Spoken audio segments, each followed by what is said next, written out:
Definitivamente la tecnología y la tecnología digital está avanzando mucho más rápido que la reflexión, que la ley, que la organización. Digamos que, por ejemplo, el tema de la propiedad intelectual hoy en día es muy complejo, porque como se abrieron este tipo como de autopistas digitales donde transita el contenido, pues la ley se demora mucho en organizar, reflexionar y legislar sobre este tipo de asuntos. Entonces tenemos un desorden absoluto en términos de la legislación sobre propiedad intelectual. Hay caos también sobre el tipo de contenidos que debería alimentar cada una de estas plataformas. Hay un caos monumental sobre el tipo de audiencias o el tipo de mediciones de audiencias que le vendrían bien al nuevo panorama. Hay un caos total sobre la comercialización de cada uno de estos medios de tránsito y de distribución de lo audiovisual. Entonces, digamos que estamos asistiendo a un momento histórico, creo yo, nosotros, en la industria de lo audiovisual.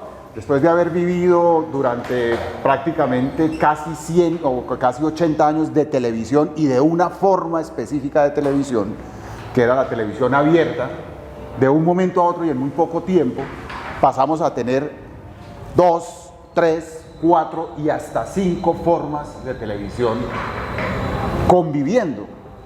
A veces relacionándose de manera solidaria, a veces de manera antagónica, a veces compartiendo contenidos, a veces generando diferentes versiones del mismo contenido, pero todavía, y yo creo que todavía nos vamos a demorar un tiempo en lograr organizar ese nuevo panorama y lograr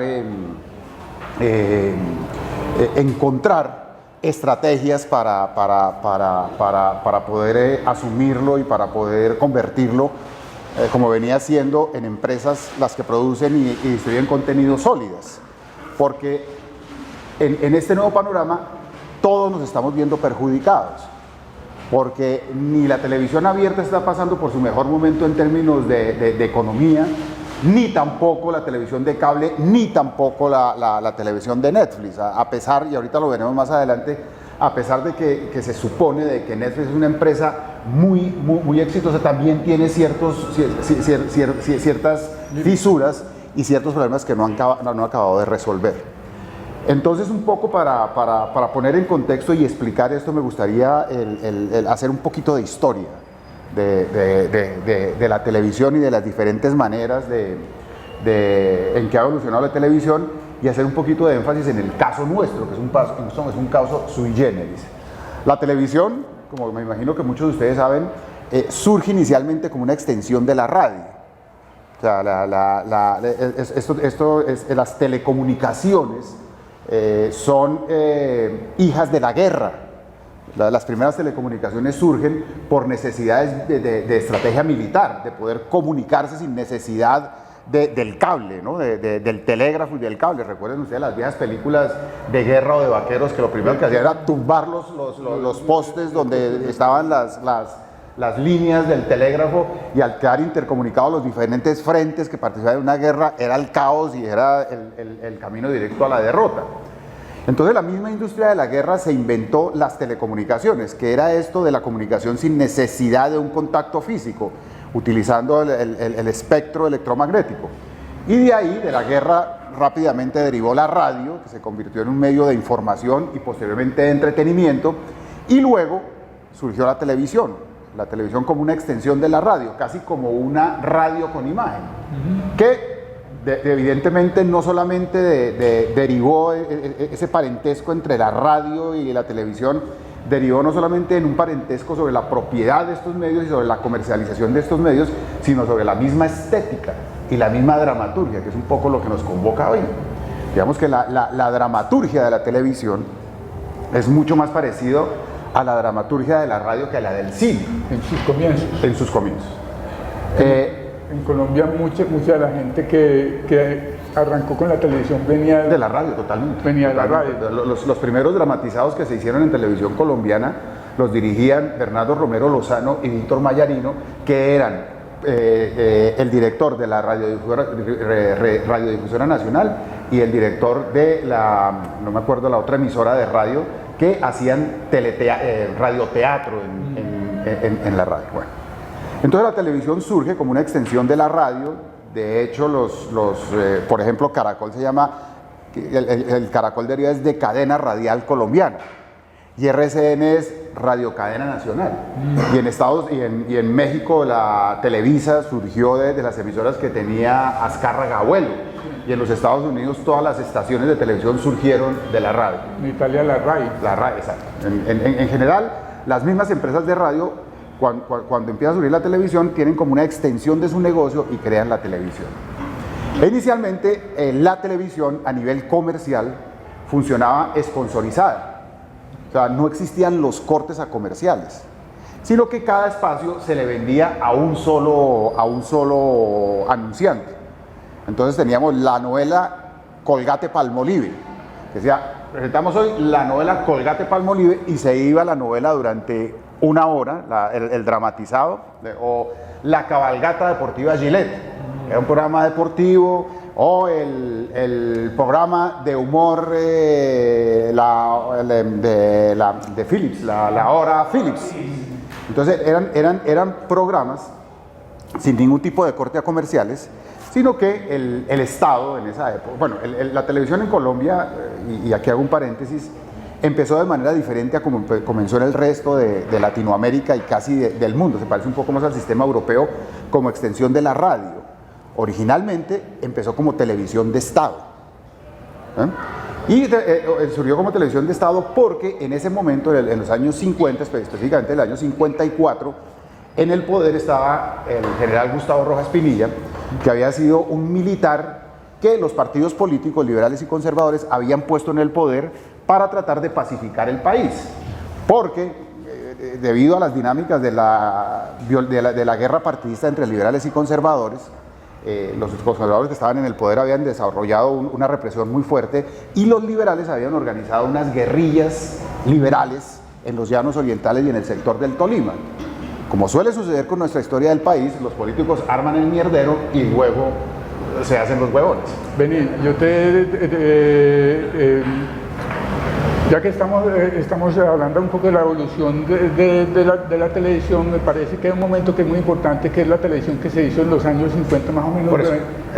Entonces, surge el Rojas Pinilla, lo ponen en el poder, evidentemente pacifica el país, y cuando se pacificó el país, los partidos le dijeron, bueno, general, muchas gracias, ya hizo el trabajo, pero el general ya estaba un poco amañado en el poder. Entonces dijo, no, de aquí no me voy. O sea, ¿sí? Entonces empezó un bombardeo de estos partidos que eran propietarios de las emisoras de radio y de los periódicos en contra de Rojas Pinilla. Pero Rojas Pinilla, que había sido agregado militar en Alemania en la época nazi, conocía muy bien del poder que tenía la imagen y tenía la televisión para generar opinión pública.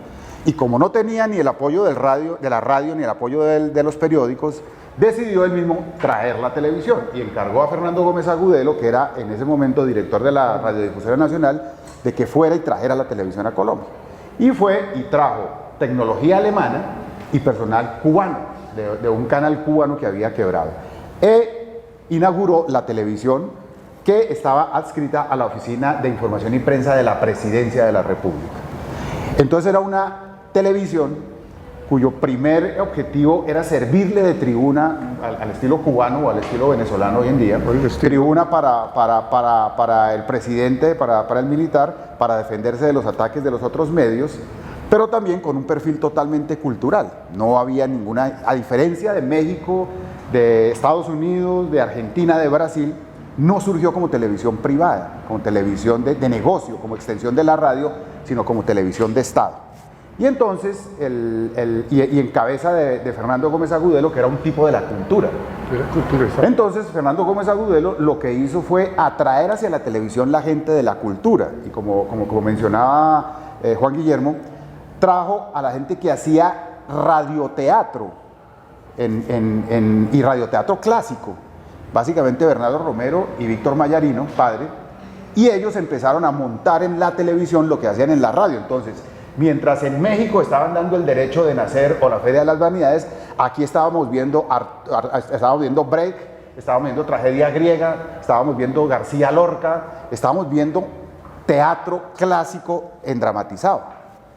Tan es así y tal fue el furor que el Rojas Pinilla se sentía muy orgulloso de la televisión, pero sentía, y alguien, el mismo Gómez Agudelo le dijo, mire, pero nuestros actores son actores que vienen de la radio y actúan muy bien con la voz, pero poca habilidad actoral tienen. Entonces, en un movimiento bastante propio de los militares de aquella época, Rojas Pinilla dijo, busquen al mejor director de teatro del mundo y lo traen para Colombia. Entonces Gómez Agudelo averiguó cuál era el mejor director de teatro del mundo y supo que en México había un discípulo directo de Stanislavski, un japonés que llamaba Seki Sano. Le dijo, traiga, entonces le dijo, aquí hay un director que es el putas, pues, se llama Seki Sano, es japonés pero vive en México, dijo, contraten para la televisora nacional. Sí. Contrataron a Seki Sano, pero lo que no sabía nadie es que Seki Sano era comunista y que había sido expulsado de Japón, estaba exilado en México de Japón por comunista. Entonces, de estas paradojas que tiene este país, el dictador militar trajo para la radiodifusora un director comunista.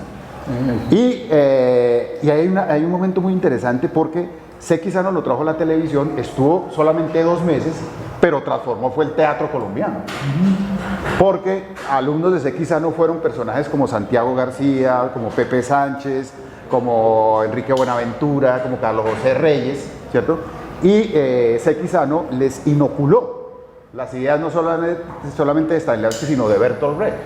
Y de ahí luego surge todo lo que llamaron el nuevo teatro colombiano, el Teatro La Candelaria, el TPB, el Teatro Libre de Bogotá, un teatro eminentemente político. Pero estuvo preparando actores y directores para la televisora.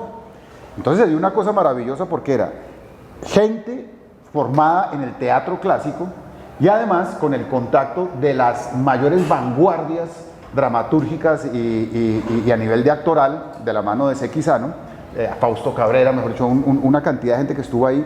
Entonces, inicialmente hicimos una televisión eminentemente cultural y con una calidad altísima. Y eso también generó un tipo de público específico, porque finalmente la televisión y su público establecen una serie de relaciones bastante estrechas, donde finalmente un producto de televisión abierta termina siendo un espacio de negociación entre un emisor que propone y un receptor que consume y ayuda a transformar. Entonces, no solamente hicimos una televisión sui generis y diferente a todas las televisiones latinoamericanas, sino también generamos un público diferente y un público con un tipo de exigencias diferentes a las que tenían el resto de públicos. En toda Latinoamérica, en los años 50, estuvo en furor el Culebrón, el melodrama organizado en Culebrón. Mientras que en Colombia, como una pequeña isla, estábamos viendo era cultura, alta cultura. Entonces eso es importante tener en cuenta. Pero viene la crisis cafetera de los años 60, sí. Y entonces la oficina de presidencia no puede seguir sosteniendo algo tan oneroso y costoso como la televisora. Entonces se inventan lo que durante muchos años fue, y nosotros somos hijos de ese esquema, lo que se llamó el sistema mixto de televisión, en el cual la propiedad de los canales, que eran 2, era del Estado, pero lo arrendaba a empresas particulares, y no le arrendaba todo el canal, sino le arrendaba pequeños espacios, a pequeñas productoras. Entonces surgieron una cantidad de productoras, yo recuerdo Caracol, RCN, RTI, Punch, Centro, Colombiana de Televisión, Cinevisión, Jorge Barón, Arturo de la Rosa, bueno, una Cosmovisión, Cromavisión, una cantidad de empresas, porque cada 6 años se abría una licitación y el Estado otorgaba espacios, nunca otorgaba un canal completo, como luego ocurrió con la televisión privada, sino usted licitaba y de pronto a usted le daban hueso y carne, entonces le daban a usted horario de los sábados a las 7 de la mañana, pero le daban novela a las 8 de la noche. Y además, en esa licitación le exigían a usted qué tipo de programa tenía que hacer y qué origen de programa. Entonces, los sábados a las 8 de la mañana había que hacer dramatizado infantil. Sí. por obligación. Hubiera o no hubiera mercado, yo también hice. Yo hice una cosa llamada Imagínate. Yo hice David Copperfield. Bueno, exacto. Porque tocaba. Hoy en día hacer un dramatizado los sábados a las 8 de la noche y para niños imposible. Primero porque los niños no son mercados, segundo porque ahí no hay pauta. Bueno, había que hacer programas de opinión en prime time. Programas de opinión en prime time. Entonces usted recibía, como empresa que licitaba, recibía algunas cosas rentables, como por ejemplo comedia a las 7:30 de la noche, dramatizado los jueves a las 8:30, telenovela a las 8, pero a eso también le daban programación infantil, programación de opinión, una cantidad de cosas que lograban que tuviéramos una televisión equilibrada y sobre todo que compitiéramos. Y ahí todavía estábamos en la época de la sponsorización, donde ya estaba terminando, pero en los años 60 cuando se abre ese sistema mixto, todavía cada programa tenía un sponsor y curiosamente las empresas que hacían la televisión no eran programadoras o productoras de televisión, sino eran empresas de publicidad. Sí. Las empresas de publicidad hacían los mismos programas y los hacían con dinero que les daba el sponsor. Pero en Estados Unidos, no me acuerdo quién fue, de pronto dijo, oiga, nosotros estamos haciendo mal el negocio, porque estamos teniendo un solo sponsor que tiene un límite en su inversión, cuando nosotros podríamos tener varios sponsors. Sí. Entonces, ¿qué hacemos? Vender la pauta. Abramos espacios para vender publicidad y no se la vendemos a uno solo, sino vendemos pequeños spots de tanto y ahí la televisión, porque hasta ese momento la radio seguía siendo el negocio principal de estas empresas y el más rentable. Y un poco la radio tenía eso, tenía los cortes a comerciales. Entonces dijeron, ¿por qué no lo hacemos lo mismo en la televisión?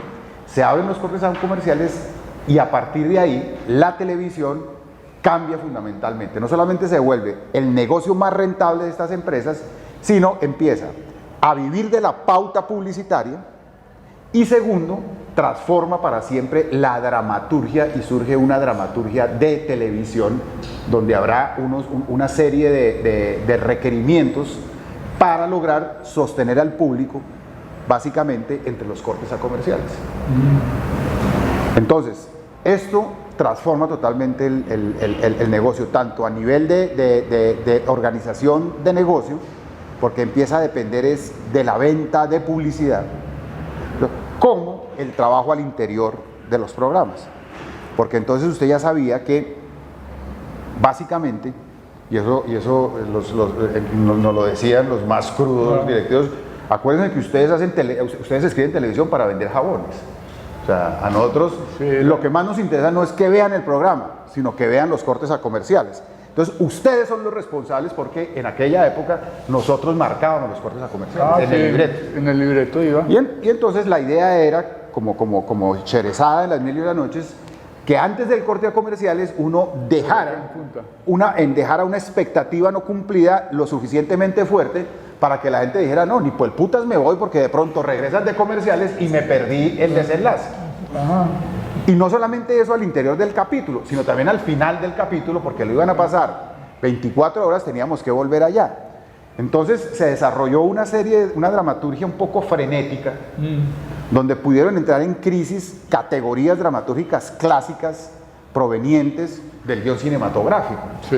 O sea, todos esos manuales que a veces uno lee de Seyfried, de McKee, de Doc Comparato, siempre están, o la misma poética de Aristóteles, siempre están referidas a una dramaturgia que no tiene interrupciones, ¿cierto?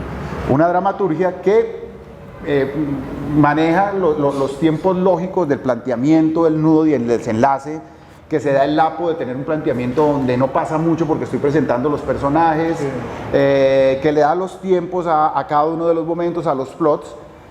Pero ese tipo de dramaturgia entró en crisis con el nuevo esquema donde el discurso era interrumpido. ¿De acuerdo?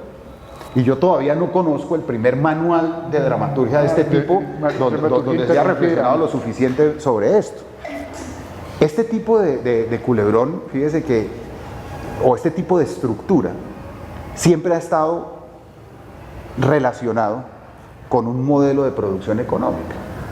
Se supone, según la leyenda, que bueno, ya existía un antecedente que era el folletín del siglo XIX, del siglo XIX, decimonónico, sí. Decimonónico de Dostoyevsky y Dumas, que Dostoyevsky, por ejemplo, los hermanos Karamazov, Dostoyevsky es una recopilación de una historia que escribía Dostoyevsky para un periódico semanal.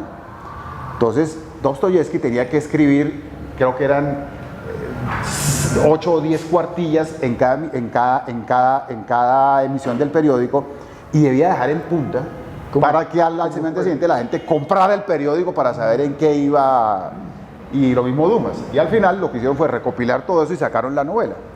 Usted lee Los hermanos Karamazov, lo hice recientemente por puro perverso, y usted se da cuenta cuando a Dostoyevsky se le acabó la historia y empieza a hablar mierda y a divagar, cuando la recuperó y otra vez, cuando está echando, cuando quién sabe qué problema tan hijo de puta tenía, pero tenía que cumplir la entrega y le tocó sentarse como cualquier libretista de televisión. Sí, como cualquier hijo de vecino. Como cualquier libretista de televisión, pero los libretistas de televisión siempre tienen que entregar el lunes, tienen 15 días, pero el domingo antes del lunes está... Entonces, esto es los antecedentes del guionista de televisión abierta son los escritores del folletín periodístico de Simón. Total. Pero ya el antecedente más cercano, según la leyenda, tenía que ver, y la telenovela, la radionovela surge en Cuba y luego se traslada a México, se supone tuvo que ver con los enrolladores de tabaco en Cuba, que cuando se hacía manual había mucha irregularidad en la asistencia de las señoras que enrollaban el tabaco, y eso permitía que la producción se racionalizara. Entonces un día venían 50, al otro día venían 80, pero un día venían 15, dependiendo de muchas cosas. Entonces decían, ¿cómo hacemos para garantizarnos? Porque tampoco eran relaciones laborales, era como trabajo a destajo. Entonces a alguien se le ocurrió llevar a alguien a que contara una historia, ¿cierto? Mientras estaban las señoras enrollando, y siempre dejarles en punta para hacerlas venir al otro día. Y dicen que así surgió, por ejemplo, el derecho de nacer de Cainel. Y luego esa estructura que también está incluso antes del folletín, más allá en Las Mil y Una Noches, en la historia de Sherezada, que, ¿te acuerdas la historia de Sherezada? Que había un rey que siempre quería cada noche tener una mujer, una doncella, y al final de la faena amorosa le cortaba la cabeza. Cuando le tocó el turno a Sherezada, y antes de que se la follaran, le dijo al sultán, oiga, pero antes, déjeme le cuento una historia. No, fue después de que la follaran y antes de que lo... No, fue antes le dijo, bueno, no sé. Pero le dijo, listo, pero no le cuento el final. El final se lo cuento mañana. Y así lo fue llevando Mil y Una Noches hasta que le perdonó la vida. Entonces, la televisión abierta, cuando empieza a depender de la pauta, ¿cierto?, empieza a transformar no solamente el negocio, que ya no depende de los sponsors o no depende del Estado como cuando empezó con Rojas Pinilla, sino empieza a depender de la pauta y su dramaturgia no solamente en ficción y dramatizado, sino en programas de opinión y en noticieros, se transforma para empezar a girar en torno a los cortes a comerciales. Entonces esto genera un tipo de dramaturgia específica. Y con ese tipo de televisión el mundo vivió durante más de 70 años, hasta la aparición de lo digital. Cuando aparece lo digital en la televisión, y lo primero que aparece son los canales de cable, que es la primera vez que aparece una alternativa diferente a la televisión abierta, la perubólica, todo empieza a cambiar, todo empieza a transformarse. Porque además el modelo de negocio es absolutamente diferente. El modelo de negocio ahora ya no es basado en la venta de pauta, sino en la venta de suscripciones.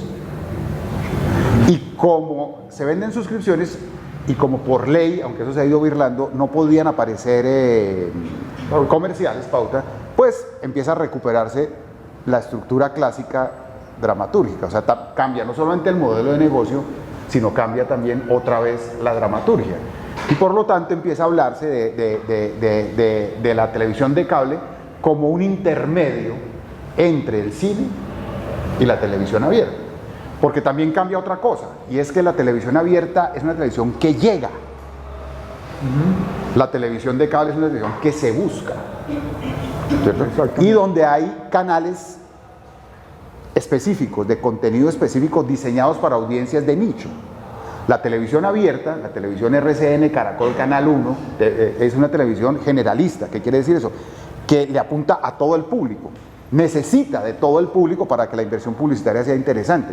El canal de cable, que es de suscripción, no le apunta alto, no es televisión generalista, sino que tiene muchas opciones para públicos específicos. Entonces tiene canales de deportes, tiene canales de comedia, tiene incluso canales de telenovelas, tiene canales de cocina, tiene canales de animales, tiene una cantidad de opciones donde le apunta a un público específico. Y la dramaturgia vuelve también a cambiar porque permite restaurar cierto tipo de relación de alta concentración con el espectador, más parecida a la del cine que a la de la televisión abierta. Porque como es un producto que busco y es un producto que me interesa en particular, puedo establecer una relación de mayor nivel de concentración. Se restaura la comunicación que la televisión abierta había cambiado por el contacto. En la televisión abierta, a medida que se fue desarrollando, más importante que la comunicación, que la relación de comunicación entre el producto y el público, ganó fuerza fue el contacto. ¿Qué quiere decir eso? Que lo importante es que el televisor esté prendido, no que se esté viendo. Hay mucha gente que llega a la casa y prende el televisor, pero no lo ve. Y hay gente que prende el televisor para dormirse. ¿Sí? Para dormirse.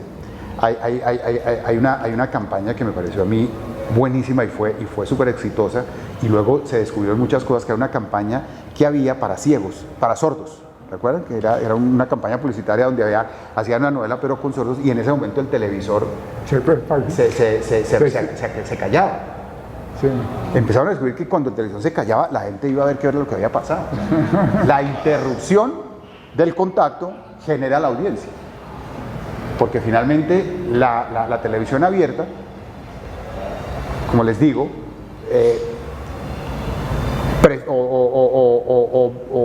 cambia los niveles de comunicación por niveles de contacto, de comunicación. Y también cambia o se descubre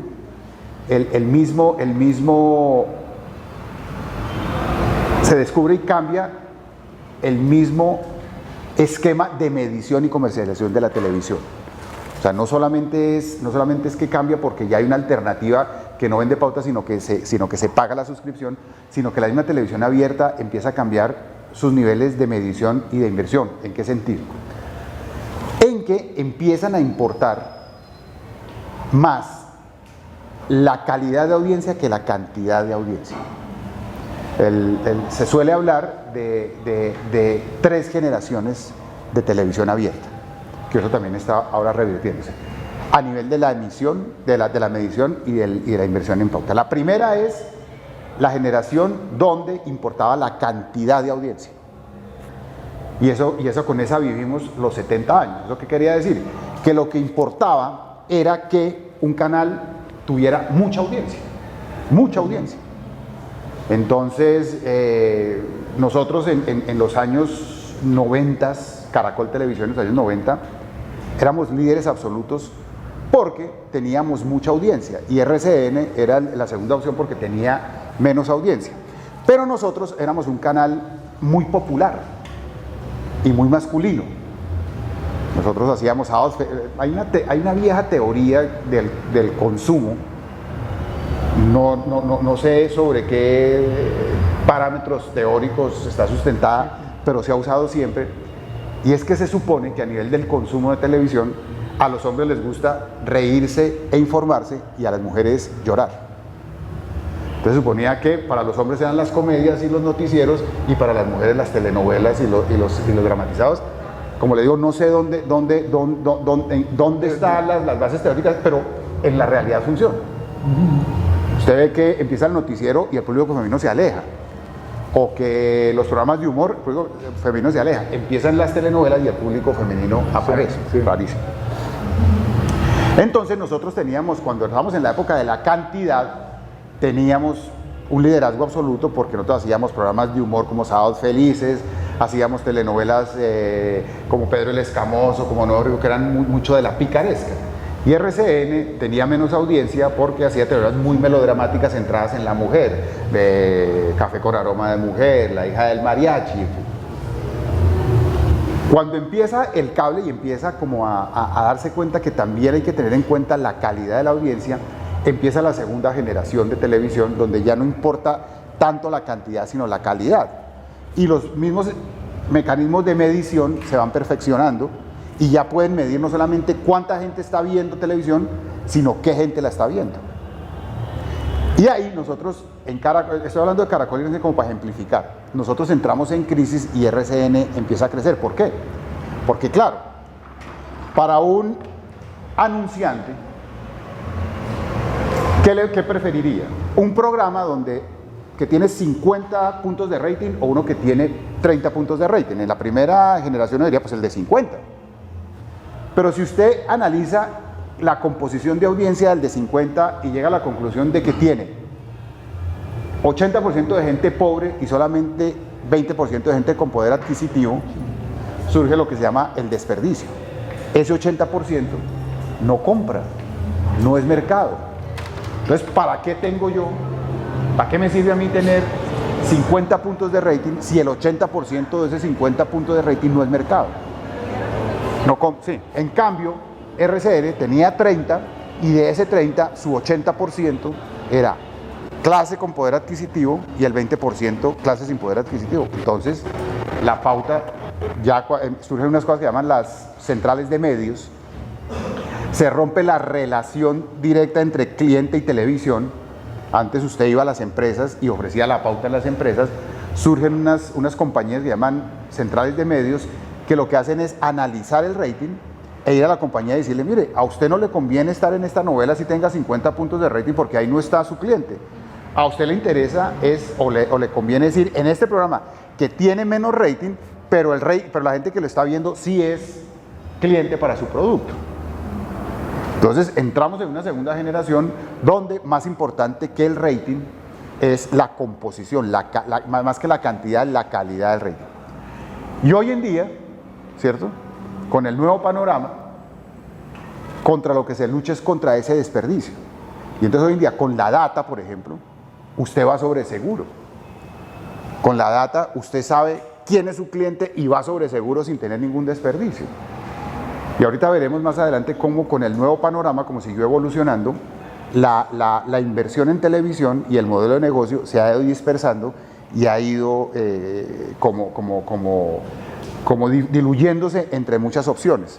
Y cada una de estas modelos de negocios tiene sus propias particularidades de generación de contenido y de relación con el público. Entonces, como les digo, el surgimiento de la televisión por cable marca una transformación, no solamente del modelo de negocio, sino de la relación del público con el contenido, de la inversión y también de la forma del contenido. Puta, qué calor tan berraco, aquí no hay, sí, las ventanas no se pueden abrir, ¿no?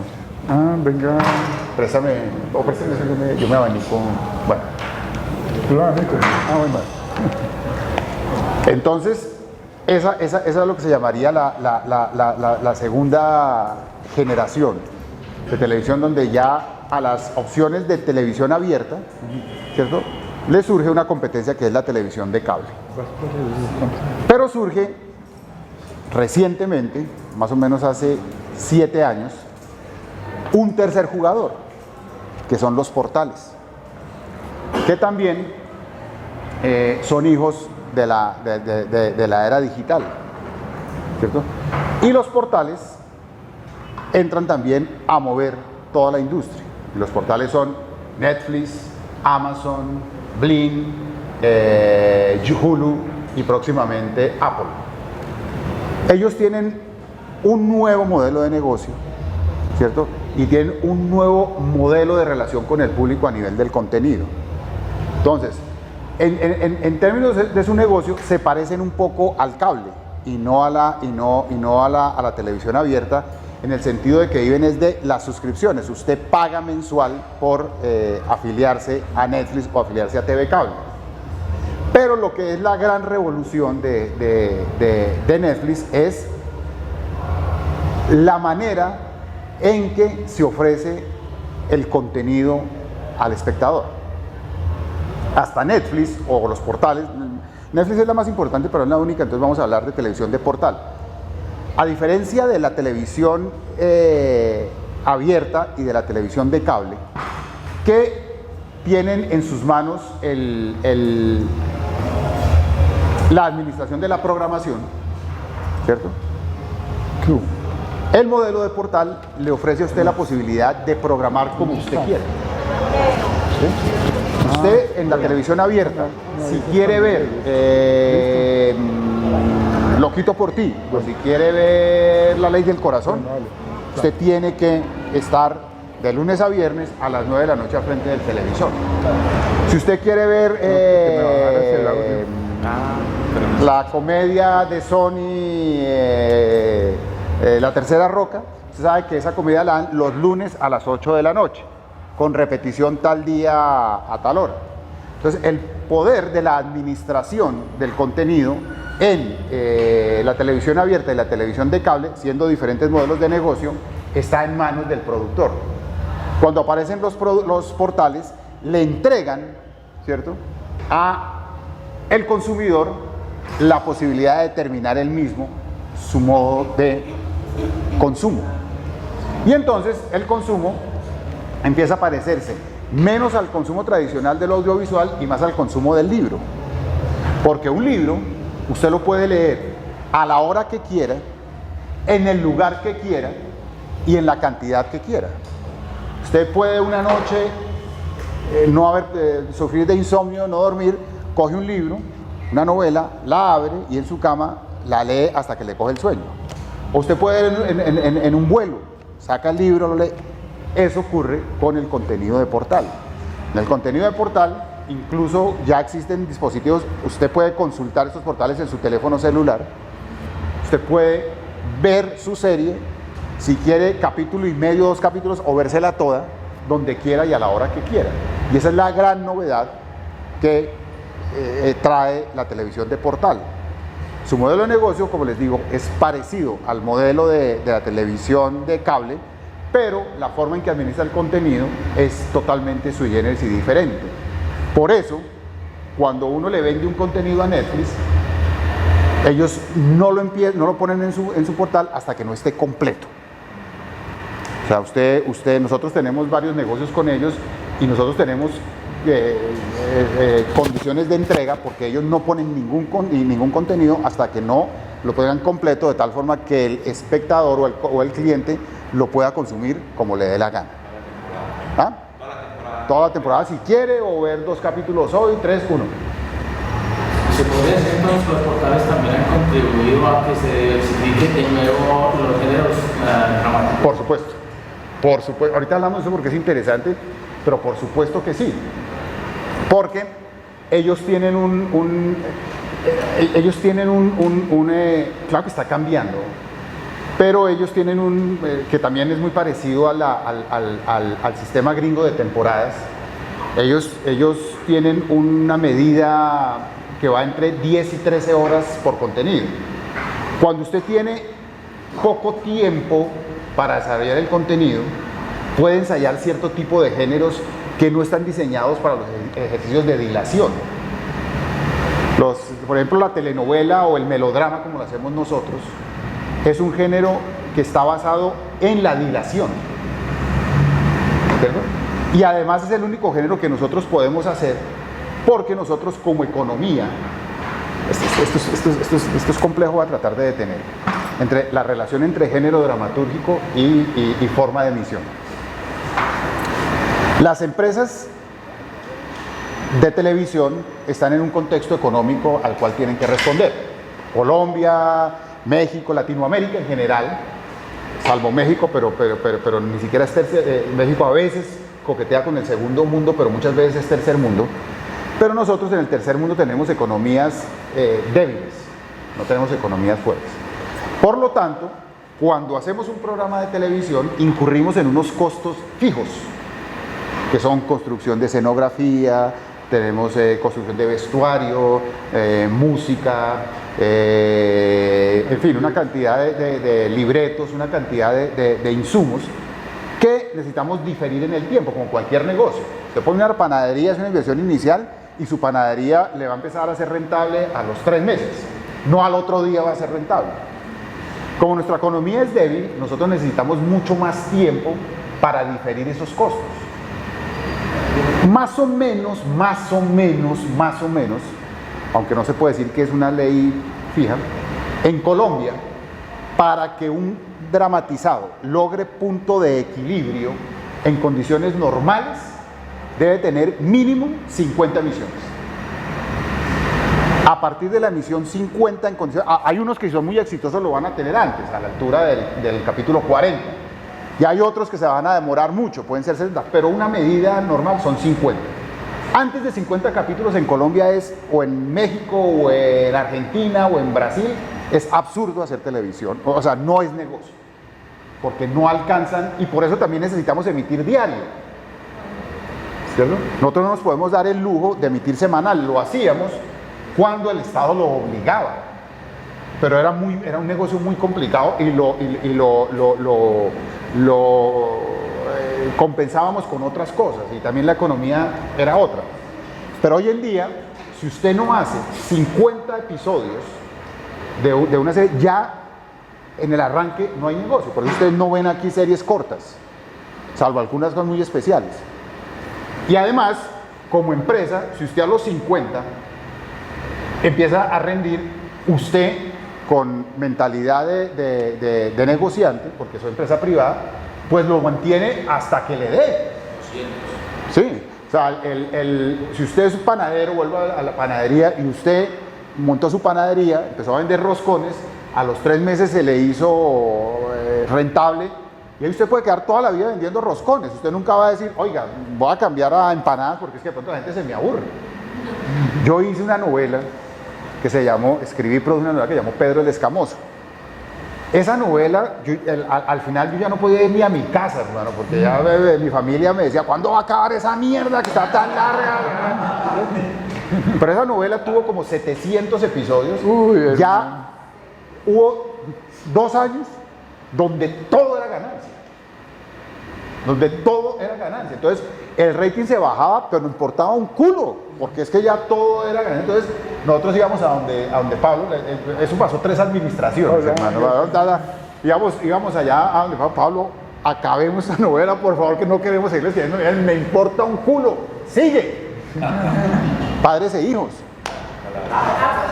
Padres e hijos era, mejor dicho, yo creo que nunca ha existido, pero nunca ha existido un mejor negocio en la televisión colombiana que Padres e hijos, un negocio más rentable. Entonces, nuestras economías necesitan eso, porque además nosotros no tenemos estaciones.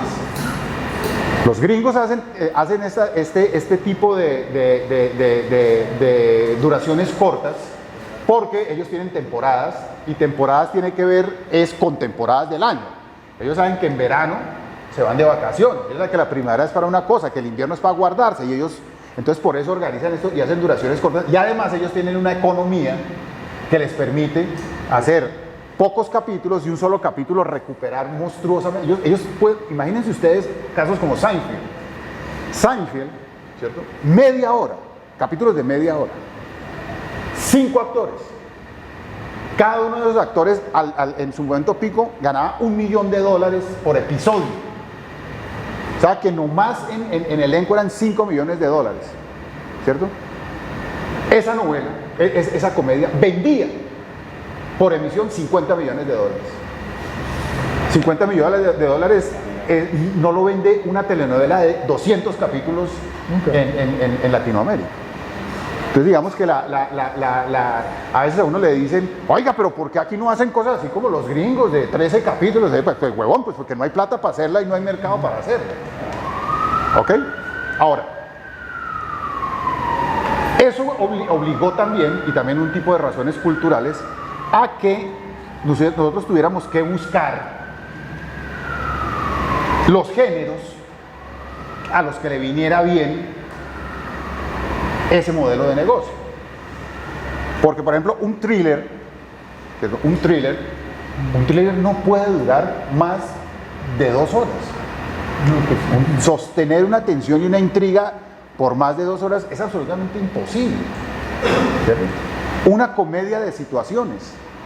Una comedia de situaciones es una comedia que se basa en un mecanismo dramatúrgico condensado, ¿cierto? Que necesita tener un principio y un fin en un tiempo limitado. Eso le va bien a los gringos, o un policíaco, o un drama psicológico. En Latinoamérica, no solamente por razones de economía, sino de cultura, lo que nos vino bien fue el melodrama, porque el melodrama es el género de la dilación, y es un género muy difícil. Hay un texto de Humberto Eco, de unas lecciones que él impartía en una universidad de los Estados Unidos, que se llaman Paseos por Bosques Narrativos. Sí. Y son 7 lecciones que él iba a dar anualmente, y una de esas de ese seminario lo imprimieron y se llama 7 Paseos por Bosques Narrativos Humberto Eco, y hay uno dedicado a la literatura de dilación y lo difícil que es la literatura de dilación. La literatura de dilación, nosotros tenemos un genio de la dilación en Colombia, que creo que es el tipo que mejor ha manejado el melodrama y los sellos de dilación, que es Fernando Gaitán. Fernando Gaitán es un mago en el manejo de esa dilación. Voy a tratar de explicarlo muy someramente. Cualquier secuencia dramatúrgica está compuesta de 3 momentos. Un momento de preparación, un momento de acción y un momento de comentario a esa acción. O sea, y un poco los géneros juegan con esconder o revelar, o siempre los géneros dramatúrgicos lo que buscan es un tipo de efecto en el espectador. Y dependiendo de qué efecto está buscando usted, maneja esa información y esos 3 momentos de cualquier secuencia dramatúrgica. Voy a poner un ejemplo. Hay una señora lavando platos y aparece un tipo por detrás y la mata a puñaladas. Ahí tenemos una historia. Una señora estaba lavando platos y un tipo y la mató a puñaladas por detrás. Con esa misma historia, usted puede generar diferentes tipos de sentimientos en el público dependiendo de cómo la cuente y qué oculte. Si usted tiene a la señora ahí y el tipo entra y la apuñala, ¿usted qué siente? Sorpresa, ¿cierto? Sorpresa. Pero si usted tiene a la señora lavando platos y de pronto ve unos pasos que se acercan, vuelve a la señora que está lavando platos, esta lleva un cuchillo, vuelve a la señora que está lavando platos, ¿qué genera? Suspenso, otro tipo de sensación diferente. ¿Qué hizo? Le adelantó información al espectador. Ya no hay sorpresa, pero hay suspenso. Pero ¿qué pasa si la señora está lavando platos? Usted ve que el tipo se acerca, la señora lava platos, usted ve que el tipo se acerca y termina ahí y se va a otra cosa. ¿Qué genera? Intriga, expectativa. ¿Haciendo qué? Ocultando el final. Entonces, esos elementos, el manejo de esos elementos es uno de los paradigmas sobre los cuales se construyen los géneros dramatúrgicos. Pero hay un género dramatúrgico que es el melodrama, que usa los 3: preparación, acción y comentario. Entonces piensen ustedes, y además el truco está en acudir a 3 placeres diferentes, porque fácilmente la dilación se puede convertir en redundancia y la redundancia en aburrición. Y lo único que usted no puede hacer en el cine o en la televisión o en el teatro de entretenimiento es aburrir. Entonces, Billy Wilder decía, el único pecado que un guionista no puede cometer es aburrir a su audiencia. Puede hacer lo que le dé la puta gana, pero aburrir a su audiencia nunca. Entonces, para manejar la dramaturgia de dilación, que es la que le permite a usted tener muchos capítulos con la misma inversión, ¿sí? Porque usted dilata y dilata, pero dilatar es un arte. Lean ese libro de Humberto Eco, donde él hace un símil entre los ejercicios de dilación de la velocidad y el sexo. Humberto Eco dice, un buen polvo debe manejar los 3 tiempos bien manejados. Bien manejados. Debe tener una buena preparación, o sea, que no es que usted se exceda en la preparación, porque puede durante el acto debe tener buen tiempo y debe tener también un postcoito bueno. Entonces, en la dramaturgia de dilación, cada uno de los momentos acude a un tipo de placer diferente. El placer de la preparación es ese placer de la conspiración que tanto gusta, ¿sabes? Estamos conspirando. El de la acción, pues es el voyeur de ver lo que está sucediendo. Y el del comentario, el placer del chisme. ¿Sí? Entonces ustedes miraban una secuencia de, qué sé yo, de Café con aroma de mujer o de Betty la Fea. Ustedes podían ver que Fernando Gaitán era capaz de pasar 15 capítulos, ¿cierto?, con el protagonista y el amigo planeando cómo era que se iban a burlar de Betty la Fea invitándola a una cena. Y en esos 15 capítulos, este miserable era capaz de tener al público pegado ahí viendo cómo lo planeaba, ¿cierto? Luego usted veía 15 capítulos de el protagonista burlándose de Betty como lo habían planeado en estos anteriores 15 capítulos. Y este miserable era capaz de tenerlo a uno ahí. Y después otros 15 capítulos con estos dos comentando cómo habían hecho lo que habían planeado y lo tenían. Lo tenían, era así. O sea, lo único, Betty la Fea solamente tiene un defecto. Es que no se me ocurrió a mí, hermano. Sí, yo también. Pero ¿por qué no se me ocurrió a mí, puta? ¿Por qué no? No, porque... Bueno, entonces, ese tipo de dramaturgias de dilación, ¿cierto?, no solamente parece que están más cercanas al espíritu latinoamericano, latino, sino que también se acomodan muy bien al esquema de negocio. Permiten mucho más tiempo para diferir costos y también permiten que el tipo de relación del público latinoamericano con la televisión no sufra fugas de audiencia. ¿En qué sentido? El público norteamericano, por lo mismo de las estaciones y de todo, es muy pragmático. Y cuando se dedica a ver su programa, porque no ve sino un programa a la semana, probablemente, pues se dedica con juicio. No se levanta y jode. El público latinoamericano es muy indisciplinado en sus hábitos de consumo. Entonces, mientras ve televisión hace 50.000 cosas y a veces no ve y a veces ve y no sé qué. Entonces, la dramaturgia y perder un cliente, aquí estamos hablando de clientes, perder un cliente es fatal. Entonces, esto mismo blinda contra esas posibles fugas de audiencia, porque hay mucho nivel de redundancia en el discurso. Usted nunca se va a perder, porque de pronto se fue de vacaciones y dejó de ver 5 capítulos, de pronto no vio la preparación, pero ve la acción y ve el comentario. Nunca pierde el hilo de la historia porque estamos dilatando. Pero como les digo, dilatar es un arte muy difícil. Y el otro mecanismo, son muchos, pero para mencionar dos, fue el humor basado no en la situación, como la comedia de situación anglosajona, sino en el personaje. La forma en que nosotros hemos resuelto el problema del humor, lo hemos resuelto de dos maneras. Eso de la fuga del público y el largo aliento.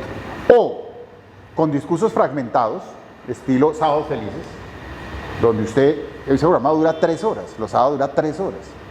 No hay nadie que se vea las 3 horas, pero no hay nadie que se pierda porque usted va a comer, vuelve y no se ha perdido nada porque son pequeños sketches y cuenta chistes. Y lo otro es el humor basado no en una situación, sino en un personaje. Yo no sé si algunos de ustedes son muy jóvenes, pero algunos yo creo que alcanzaron a ver El Chinche.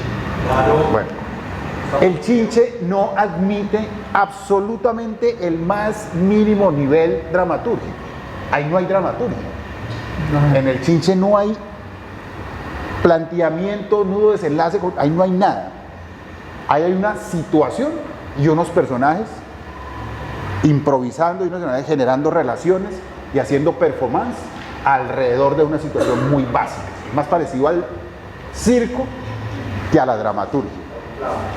Sí, exacto. Es exacto. mejor dicho, no puede ser. Y todos los personajes del Chinche están planteados en términos de personajes caricaturescos, un poco de clown, un poco costumbristas, y fíjese lo que fue. Cuando empezó Vuelo Secreto, yo trabajaba en Punch y Cáceres estaba haciendo Vuelo Secreto. El primer año de Vuelo Secreto, que fue una comedia de fue un desastre, no despegaba y no despegaba. Porque era una comedia de situaciones. Hasta que se metieron dos personajes, que eran el Richardo, y se le giró un poquito a Carlos Barbosa para que se volviera caricaturas. Aparecieron las caricaturas y el programa despegó. Exacto. Entonces, a veces hay ciertos géneros y ciertas formas narrativas que frente a la intelectualidad y a la teoría tienen una mala reputación, que son por ejemplo el estereotipo, el arquetipo, el melodrama, la caricatura, pero que nos guste o no nos guste, forma parte de nuestro acervo cultural y forma parte de nuestro acervo empresarial, y olvidarnos de él es bastante peligroso. Mire una cosa que está sucediendo interesante. Parte empato con lo que veníamos hablando de las nuevas plataformas. El nuevo jugador, el tercer jugador que se une al nuevo panorama caótico del que hablamos, que tenemos la televisión abierta, tenemos la televisión de cable y ahora tenemos la televisión de portal.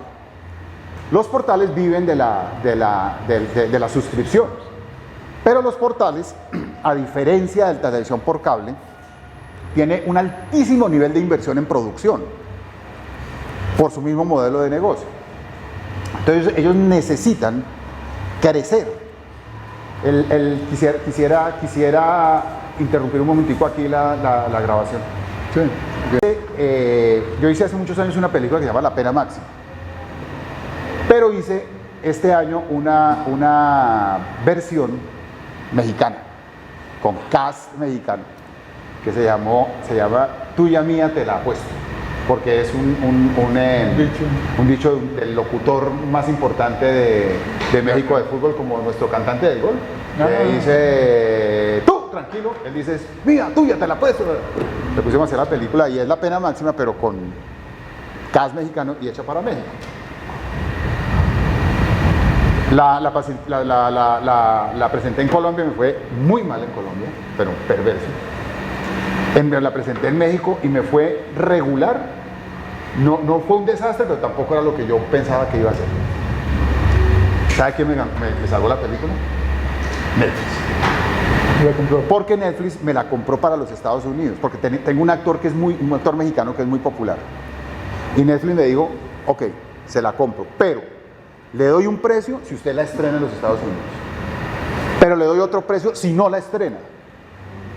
Si no la estrena, me paga el doble. Entonces yo, esa la hice con Cristina Palacio, fuimos socios. Le dije a Cristina, bueno, arriesguémonos en Colombia, arriesguémonos en México, pero aseguremos la platica en Estados Unidos. Y se la vendimos a Netflix exclusiva. Y en Estados Unidos corres el riesgo. De pronto la pones en Estados Unidos y haces un éxito del berraco, pero de pronto no. Y estos pagan más, ¿cierto? Si tú no la llevas así, porque ellos quieren quedarse también con el negocio, ellos quieren ser la única opción. Entonces, esos jugadores de los portales también vinieron a transformar el negocio. Y es el tercer jugador. Entonces tenemos televisión abierta, televisión de cable, que es muy de nicho, y cada uno tiene cosas parecidas a los otros. Es bien interesante porque la televisión abierta y la televisión de portal se parecen en que son generalistas. Ambos quieren todo el público. La televisión de cable es de nicho. Pero los modelos de negocios de la televisión de portal y la televisión de cable son parecidos porque van por suscripción. Es televisión no que llega, sino que buscas. Por lo tanto, los niveles de atención son mayores. La televisión de portal tiene de particular la forma de consumo que se parece menos a la televisión y más a la literatura, a los libros. Los niveles de inversión van en escala. La televisión abierta es la que menos puede invertir, porque vive de la pauta y cada vez, ahorita hablamos de eso, cada vez la pauta se vuelve un problema.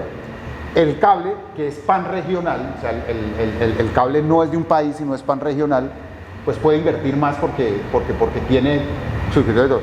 Y los portales sí invierten monstruosidades de dinero, pues porque tienen una proyección mundial, ¿cierto? El Netflix usted lo puede consumir en cualquier parte del mundo, el cable no, si no está suscrito, pero panregional. Y además su modelo implica el contenido completo en pantalla. Entonces son modelos diferentes que se entrecruzan en ciertas características y en ciertas diferencias. Pero está apareciendo y va a aparecer con fuerza una cuarta forma de televisión, y es la televisión de Internet, que va a ser ya de hecho muy parecida a la televisión abierta. Google y YouTube y Facebook están empezando a ser dramatizados. YouTube Red. ¿Ah? Sí, y han ido variando. Nosotros hemos tenido reuniones con ellos de duraciones cortas a duraciones más grandes. Digamos que ellos quieren hacer series de 20 minutos, episodios. Tendrían como una duración más grande, pero temporadas cortas de 10 a 20 episodios. Pero van porque ellos habían ensayado una comercialización con aquello que sale al principio cuando usted quiere ver un contenido y que dice que si quiere omitir el anuncio lo omita. No, eso se va a acabar. Ellos van a emitir este contenido, pero van a incluir cortes a comerciales obligatorios. Los van a tener que ver. Y más o menos su plan es 2 minutos por cada 7 minutos de programa. O sea que van a hacer más o menos 20 minutos con 2 cortes a comerciales. Como antes. Sí, claro, no.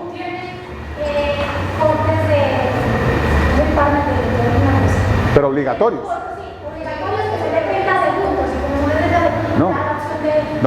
Y así van a seguir. Ahora, que este modelo, entonces ya deja de ser un modelo de pago, porque no tienes que pagar como el cable o el portal.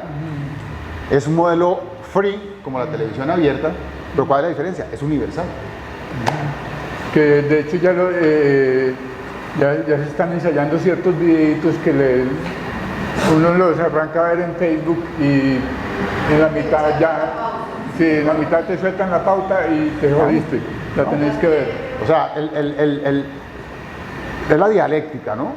Lo más avanzado empieza a parecerse a... Hay un ejecutivo de ABC, que no me acuerdo el nombre, de una frase que me parece del putas, que dice: la televisión del futuro será muy parecida a la televisión de siempre. Entonces, fíjense cómo pasamos en muy poco tiempo de una televisión a 4 televisiones, cada una con su modelo de negocio, cada uno con su manera de relacionarse con el público, cada uno con su particularidad en el contenido, ¿cierto? Cada uno y aquí es donde más siento yo hay vacío con su marco legal, ¿sí? Porque por ejemplo nosotros como televisión abierta peleamos contra la televisión de cable y la televisión de agregado porque no pagan impuestos. Nosotros sí pagamos impuestos y pagamos licencias y pagamos una cantidad de cosas, y ellos están teniendo la misma penetración y no tienen presencia nacional, no generan empleo, hay una cantidad, bueno, eso es un mierdero absoluto. Pero ese es el nuevo panorama. Ahora, también se está empezando a descubrir como cierta transversalidad de los contenidos. ¿Sí? Hay contenidos pero no todos. Hay contenidos que nosotros, por ejemplo, tenemos un acuerdo con Netflix, tenemos 2 acuerdos. Uno en el que hacemos contenidos en conjunto y van a las 2 pantallas. O sea, nosotros hemos hecho La Niña, alias JJ y La Esclava Blanca, lo hicimos para nuestra pantalla, pero también la tienen ellos en su portal, y ahorita estamos haciendo otros 3 que son Bolívar, una cosa que se llama Las Briseño y una cosa que se llama El Bandido Honrado. También van a nuestra pantalla y al de ellos. Pero estamos haciendo un contenido que va solamente para ellos de 10 horas, que se llama Siempre Bruja. Que ellos ponen la plata, nosotros la producción y va allá. Entonces también están empezando a ver ciertas transversalidades, y yo creo que hacia el futuro, y también cosas que nacen en un medio y se trasladan a otro. Por ejemplo, hay un caso clásico que es La Casa de Papel, que fue una cosa que hizo Televisión Española y la emitió en Televisión Española y no pasó nada con esa serie en televisión abierta. Y sin embargo, en televisión de portal se volvió un fenómeno. Y ya la segunda temporada la hicieron fue de una vez para televisión de portal, no para televisión abierta. Hay algunos contenidos que han saltado del cable a la televisión abierta. En fin, pero todavía todo es muy confuso. Todavía todo es muy caótico. ¿Sí? Y lo único cierto es que el dinero para sostener las televisiones se ha ido también dispersando, se ha ido fragmentando. Entonces, por ejemplo, la televisión abierta que vive de la pauta ha empezado a no perder audiencia, pero sí perder pauta. Y algo de audiencia, no en la medida en que se supondría debió haber sucedido, pero sí pauta. Y por lo tanto, nosotros tenemos que empezar a virar el negocio para dejar de ser pautodependientes. Porque también vivir de la pauta es vivir como al vaivén de la situación económica. Cuando hay crisis económica nos jodemos, porque de las primeras cosas que las empresas reducen es la inversión en publicidad. Entonces nosotros tenemos que empezar a buscar un modelo en el cual la pauta sea una parte importante de nuestra economía, pero tengamos otras fuentes de ingresos. Y eso tiene que ver con convertirnos también en productora de contenidos para otras formas de televisión. Por eso estamos trabajando con Netflix. Y ahí surge una paradoja. Porque claro, eso nos resuelve un problema económico, pero también estamos alimentando a la competencia. Entonces digamos que en general lo que les puedo decir es que es un momento bastante extraño, bastante enredado, donde, por ejemplo, nos enfrentamos a esa paradoja. Sí, necesitamos a este jugador porque el jugador nos trae plata, pero al futuro lo estamos alimentando y de pronto nos traga. Por ejemplo, nosotros tenemos nuestro canal Play, nuestro canal en internet. Ya nos preguntamos, deberíamos seguirlo haciendo porque de pronto algo de lo que tenemos de nuestra audiencia se va para allá. Y entonces vamos a perder rating en nuestra televisión abierta, que es donde paga la pauta, pero en lo que hacemos en Play no es suficiente para generar anuncios. Entonces estamos nosotros mismos mordiéndonos la nuca.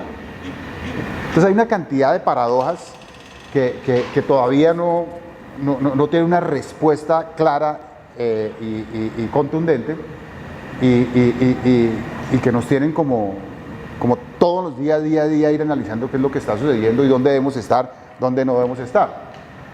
Para los escritores y para los productores, pues se abre una enorme posibilidad, no solamente a nivel de opción de trabajo, sino también a nivel de opción de producción, porque hay ciertas, por ejemplo, la televisión en internet. ¿Pero en qué parte? En ciertos canales no importa tanto el nivel y los valores de producción como el ingenio. A veces incluso productos demasiado elaborados a nivel de producción no lo reciben muy bien, quieren tener como cierto sabor artesanal donde la inversión mayor se haga en creatividad y menos en valores de producción. Todo es madera. También está ocurriendo una cosa recientemente y es que los canales regionales están empezando también a entrar al juego de producir. Entonces Telecaribe ya ha hecho 4 dramatizados, Teleantioquia hizo lo de Débora Arango, Telepacífico está haciendo, el canal TRO, como cada vez hay más oferta de trabajo. Esa es la buena noticia, o sea que hay una gran demanda de trabajo. La mala noticia es que ahora peleamos con el mundo. ¿Sí? Ahora la competencia es el mundo. O sea, claro, hay televisión abierta, televisión de cable, televisión de agregador, televisión de internet, puta, 4, pero también hay 10 veces más de gente con posibilidades de acceder a esos mercados. Entonces, finalmente, yo creo que el rollo se resuelve en creatividad y, diría yo, en saberse ubicar donde uno quiere ubicarse y ser coherente con las reglas de ese tipo de, como les digo, pongo otro ejemplo de eso. Cuando empezamos a ver en Colombia televisión de cable y televisión de agregador, hubo un momento en que los escritores y los productores les pareció del putas los thrillers y los formatos americanos. Porque, como les digo, la gente que hace televisión abierta a veces no ve televisión abierta. Y nos metimos en el cuento de que podíamos hacer ese tipo de formatos. Y todos fueron un desastre. Entonces, compramos Breaking Bad, se hizo Amas de Casas Desesperadas, se hizo Revenge. Solamente hubo 2 productos que funcionaron, pero porque se platanizaron completamente, que fue Grey's Anatomy y Nip Tuck. Pero eso los volvimos melodramas, platanizados al máximo. Pero los que nosotros compramos las comedias de Sony, Caracol compró las comedias de Sony y las hicimos con todo el manual que ellos venden, porque ellos no venden el formato y lo dejan ahí, y fueron todas un desastre. Ninguna funcionó, pues porque culturalmente no hay conexión. Entonces nosotros en televisión abierta, cuando volvemos a contenidos nacionales, público de puta, nuestro público aparece. Cuando venimos a los acentos, cuando venimos a nuestras músicas, a nuestros ídolos populares, a nuestros narcos, cuando en la televisión abierta hay una identificación directa, el público viene. Cuando hacemos productos supuestamente universales, pues si alguien quiere ver un thriller, pues no lo ve en Caracol o en RCN, pues lo ve en Netflix, que están mejor hechos, con más plata y con gente que tiene más expertise y más... Ahora, tampoco se trata de renunciar a eso, pero sí se trata de hacer conciencia de dónde está y platanizar esos géneros. Hay un ejemplo que a mí me gusta usar mucho sobre esto y es el género negro. En Colombia se han hecho 2 películas, o se hicieron 2 películas por la misma época de género negro. Una que hizo Luis Ospina, con guión de Sebastián, que se llamaba Soplo de Vida, que protagonizaba el Flaco Solórzano. Y ahí el detective era de sombrero y de gabardina, que el flaco me cuenta que una vez iban a hacer una escena ahí en el centro de Bogotá, y sale el flaco con gabardina, no sé qué, y un embolador se cae y dice, Dick Tracy. Y con esa película, es un buen guión, una película que respeta los códigos del género, pero con esa película no pasó nada. No pasó nada, pues porque sí, pues. En cambio, Felipe Aljure hizo una película policíaca que se llamó La Gente de la Universal, pero también es un caso policíaco, también hay intriga, pero totalmente platanizada. Y le fue muy bien. O, ¿ustedes han visto la versión gringa de Betty la Fea? Ugly Betty. Los gringos lo hicieron muy bien, porque los gringos desmelodramatizaron totalmente Betty la Fea e hicieron una sitcom y funcionó muy bien.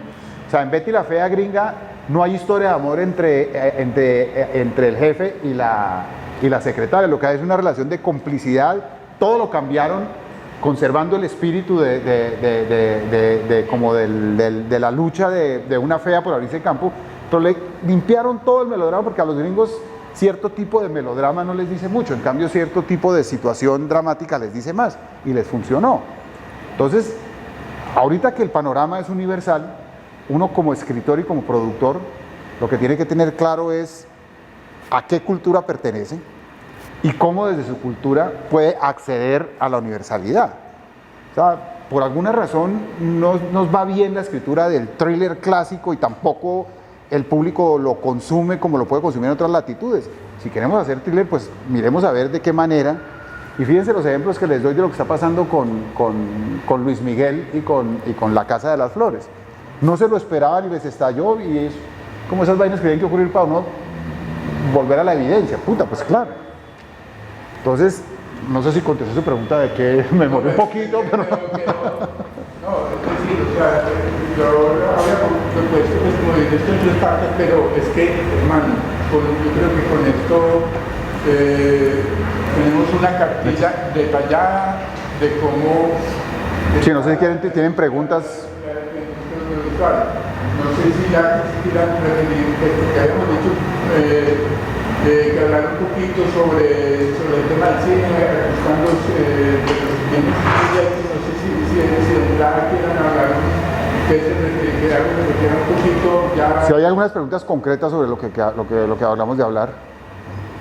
Algo, más que una pregunta, pues, bacano estar aquí.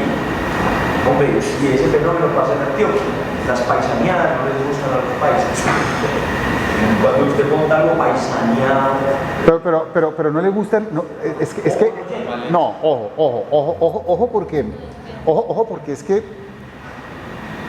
muchas veces uno tiende a volver universal lo que pertenece a su pequeño círculo particular, ¿cierto?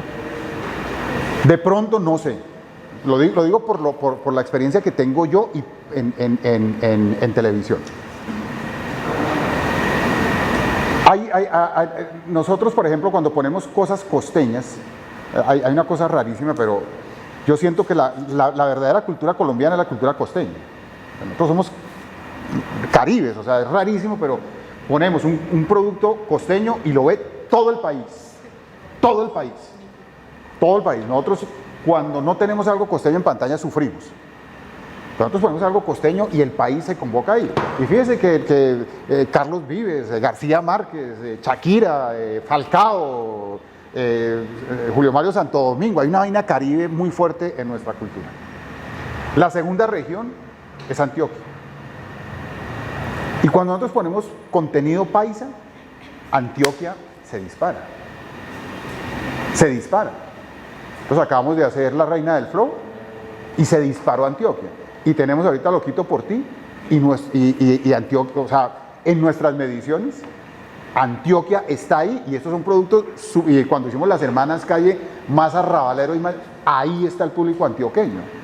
Entonces, claro, de pronto es que uno corre el peligro de moverse en círculos muy pequeños y en círculos que de pronto tienen cierta resistencia crítica hacia que caricaturicen. Mire, yo cuando voy a la costa, toda la intelectualidad que está alrededor de la cultura y del cine y de la televisión costeña, me han dicho, me levantan.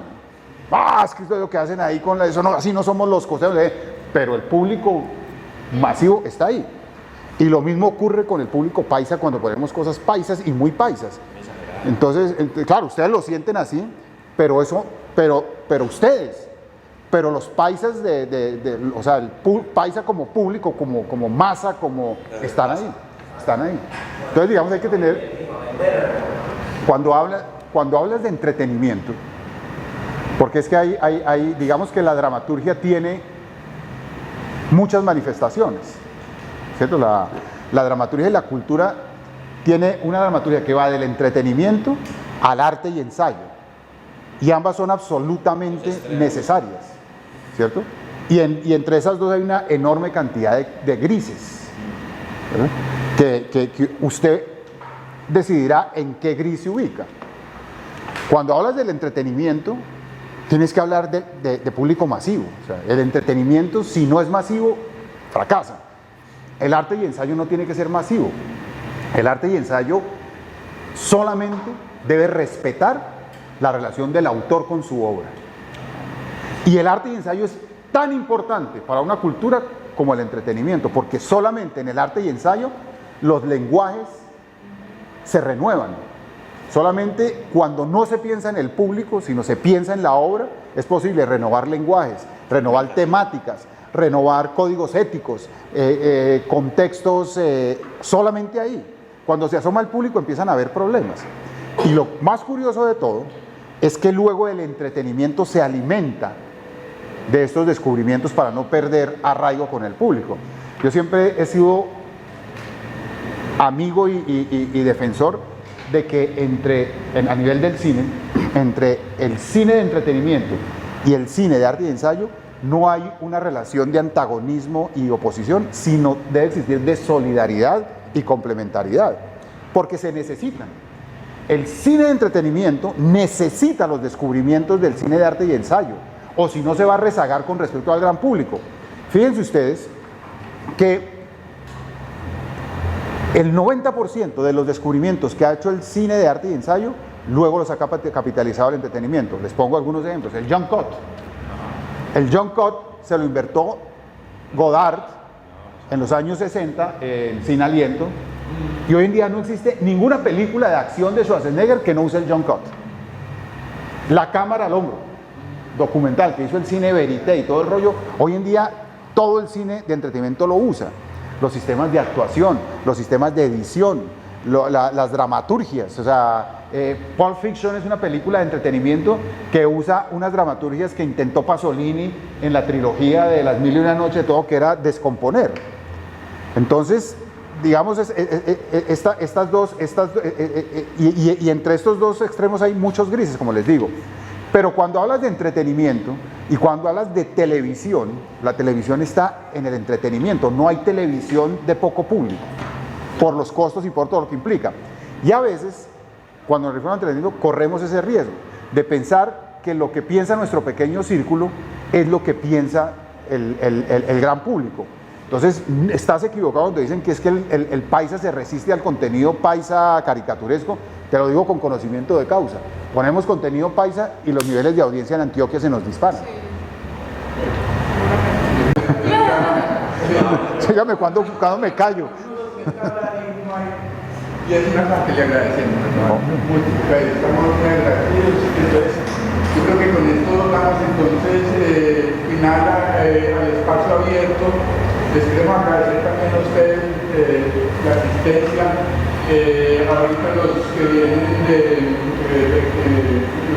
por ahí se acercan acá, me firman la asistencia. Y la buena noticia es que les tenemos aquí unos refrigerios. La mala es que no podemos hablar más, no podemos preguntar más, y es que hay... Sí. No sea normativo, tú, su hermano, deje que... Ayer en una entrevista que le hicieron El Espectador a partir de más de todo la película que va a sacarse, hablando me pareció muy interesante, pues como un periodista, de saber que da la casualidad de que te has conectado con el público y que vos estés en un grupo heterogéneo, puede haber una niña de 14 años, un señor de 60, pero que has encontrado con la conexión con la gente. Y yo supongo que no es tan intuitivo como lo quieres hacer pasar ahí, y te pregunto si tienes una estrategia para conectarte con el... No, mire, ese es un tema, ese que es un tema complejo, porque cuando hablas de entretenimiento, hablas de todo, y cuando hablas de todo, hablas de nada. O sea,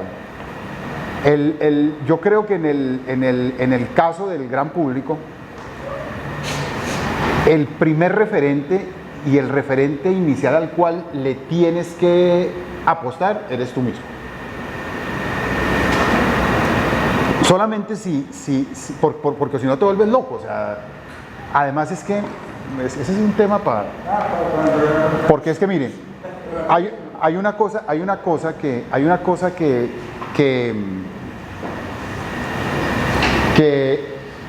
gracias. Hay una cosa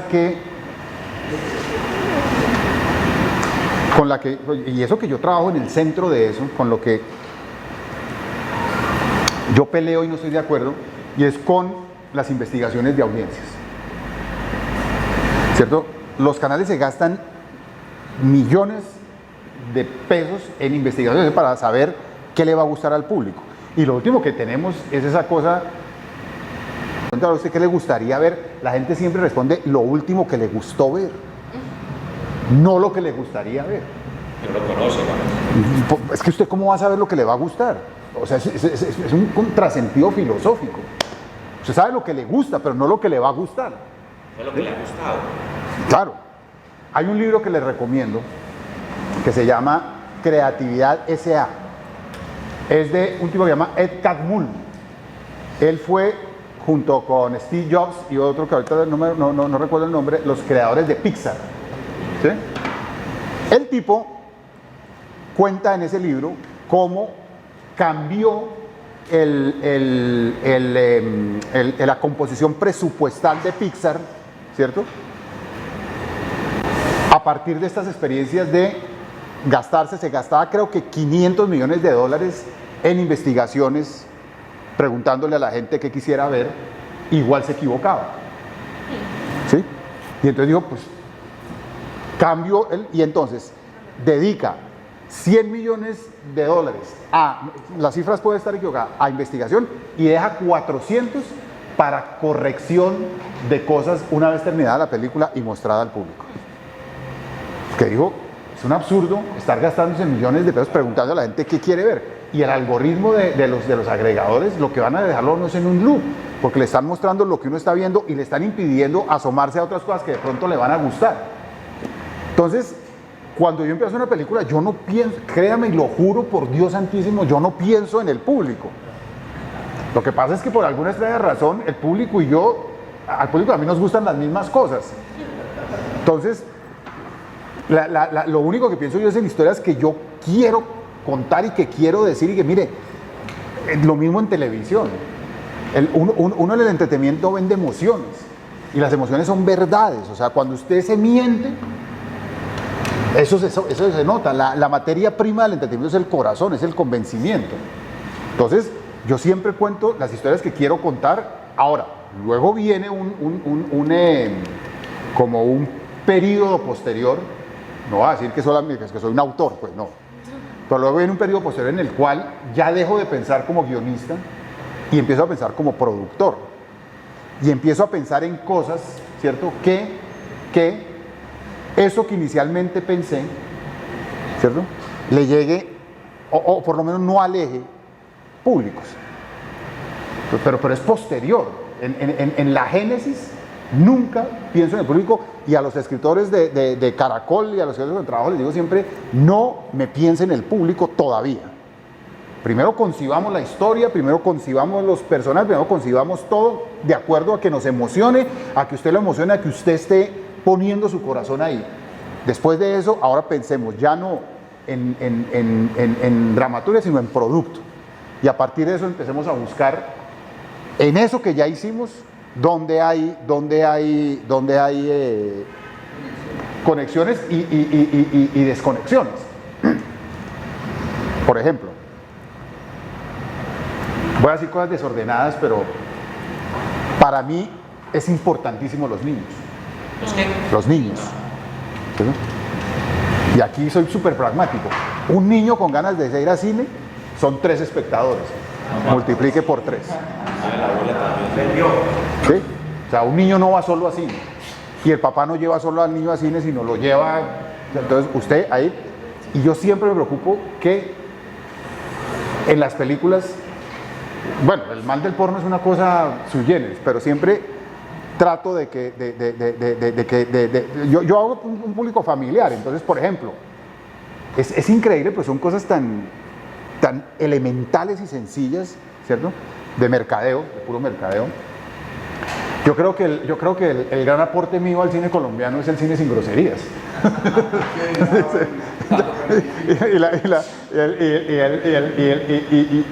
Y usted no sabe, a nivel de audiencia es increíble el daño que hace. Yo me encuentro y esto lo juro por Dios que es verdad. Me encuentro mucha gente que se encuentra conmigo y me dice, oiga, vi su película y no me aguanté y llevé a mi mamá a verla. Y estuvo feliz porque me dijo que había unas películas y no habían groserías. No sé, pienso en cosas de identificación, ¿no? de identificación fácil y elemental.